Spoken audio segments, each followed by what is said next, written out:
अस्सलाम वालेकुम। आप देख रहे हैं के न्यूज चैनल। खबर शामिल करते हैं फैसलाबाद से।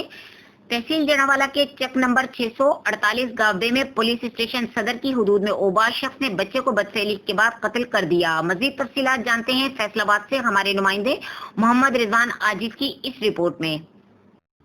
तहसील जड़ावाला के पुलिस स्टेशन सदर की हदूद में ओबाश शख्स ने बच्चे को बदसैली के बाद कत्ल कर दिया।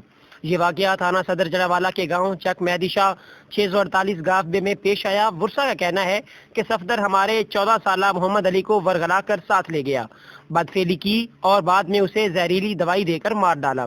ओबाश सफदर ने अपने गुनाह पर पर्दा डालने के लिए मोहम्मद अली को जहरीली गोली देकर मौत के घाट उतार दिया। पुलिस ने लाश को अस्पताल मुंतकिल करते हुए मुलजिम की तलाश शुरू कर दी है।